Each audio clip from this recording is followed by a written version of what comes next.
नमस्कार, दिन भर की बड़ी खबरों में आपका स्वागत है। मैं हूं प्रिया और आइए नजर डालते हैं अब तक की कुछ मुख्य खबरों पर। सबसे पहली खबर, जम्मू कश्मीर में अंतर्राष्ट्रीय सीमा पर पाकिस्तानी रेंजर्स द्वारा गुरुवार को की गई आकारण गोलाबारी में सीमा सुरक्षा बल का एक जवान शहीद हो गया है। अधिकारियों ने बताया कि गुरुवार रात करीब 12:20 पर पाकिस्तानी रेंजर्स ने सांबा जिले के रामगढ़ सेक्टर में BSF की नारायणपुर चौकी पर बिना किसी उकसावे की गोलीबारी की। अधिकारियों ने कहा कि BSF जवानों ने जवाबी कार्रवाई भी की है। दोनों पक्षों के बीच काफी देर तक गोलाबारी होती रही। पाकिस्तान की गोलाबारी में BSF के एक हैंड कांस्टेबल लान फन कीमा घायल हो गए हैं।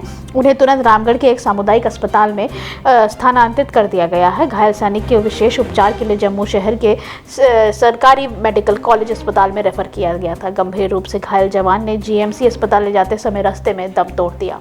पिछले 10 दिनों के दौरान अंतर्राष्ट्रीय सीमा पर पाकिस्तान रेंजर द्वारा संघर्ष विराम का यह तीसरा उल्लंघन है। अगली खबर, गाजा पट्टी के सबसे बड़े और सबसे पुराने फिलिस्तीनी स्वास्थ्य संस्थानों में एक अल शिफा अस्पताल की स्थिति इजराइल हमास युद्ध के बीच विनाशकारी हो गई है। संयुक्त राष्ट्र राहत कार्य एजेंसी और विश्व स्वास्थ्य संगठन ने संयुक्त बयान में कहा कि यह चिंता व्यक्त की है।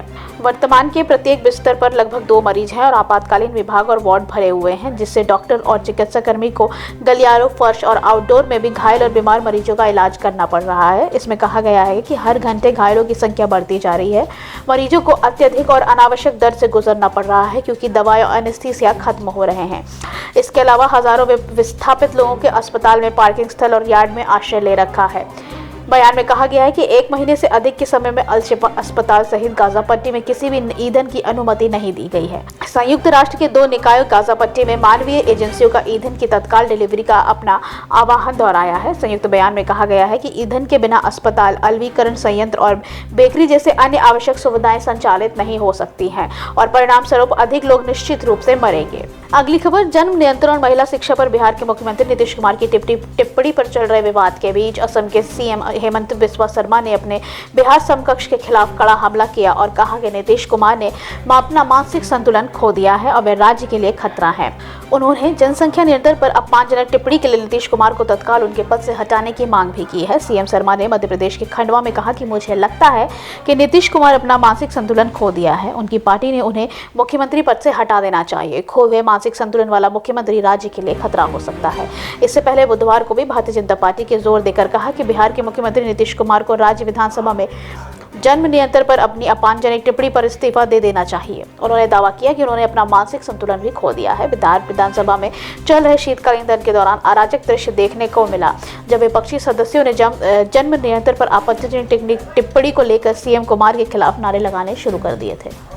अगली खबर, उत्तर प्रदेश विधानसभा का शीतकालीन सत्र 28 नवंबर से शुरू होगा। ये सत्र 28 नवंबर से 1 दिसंबर तक चलेगा। इस दौरान CM योगी आदित्यनाथ सरकार सदन में वित्तीय वर्ष 2023-24 के लिए अनुपूरक बजट भी पेश कर सकते हैं। इस संबंध में आज अयोध्या में कैबिनेट मीटिंग बुलाई गई है, जिसकी अध्यक्षता CM योगी आदित्यनाथ कर रहे हैं।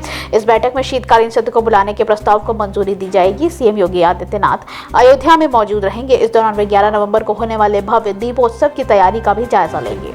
CM योगी सुबह रामकथा पार्क पहुंचे, जहां अपने मंत्रिमंडल के साथ हनुमानगढ़ी के दर्शन भी किए। इसके बाद उन्होंने रामलला के दर्शन भी किए। इसके बाद CM योगी आदित्यनाथ कैबिनेट की बैठक की, जिसमें शीतकालीन सत्र को बुलाव के प्रस्ताव को मंजूरी की मुहर भी लगी है।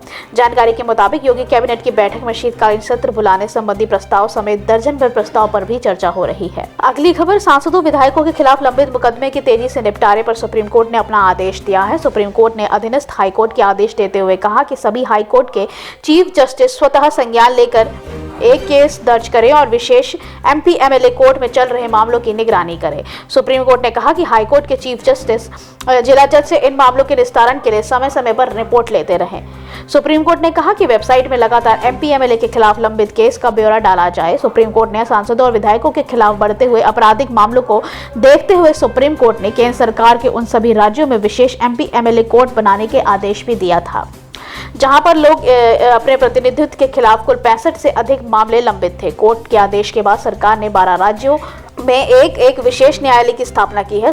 सुप्रीम कोर्ट में बीते दिनों कई याचिका दाखिल की गई थी, जिनमें कहा गया था कि इन अदालतों में तेजी के साथ मामले की सुनवाई नहीं की जा रही है। अगली खबर, तृणमूल कांग्रेस के सांसद अभिषेक बनर्जी कथित बंगाल स्कूल रोजगार घोटाले की जांच के सिलसिले में प्रदर्शन निदेशालय के कोलकाता कार्यालय में पेश हुए हैं। इससे पहले ईडी ने अभिषेक बनर्जी को तलब किया था। उन्होंने आज यानी कि 9 नवंबर को ईडी के सामने पेश होने के लिए बुलाया गया था। पश्चिम बंगाल की महिला एवं बाल कल्याण मंत्री और तृणमूल की प्रवक्ता शशि पांजा के समन के प्रतिशोध में राजनीति से प्रेरित बताया है। उन्होंने यह भी आरोप लगाया है कि भाजपा अगले साल की शुरुआत में महत्वपूर्ण चुनाव से पहले नेताओं को परेशान करने के लिए ऐसे प्रतिशोध की राजनीति कर रही है।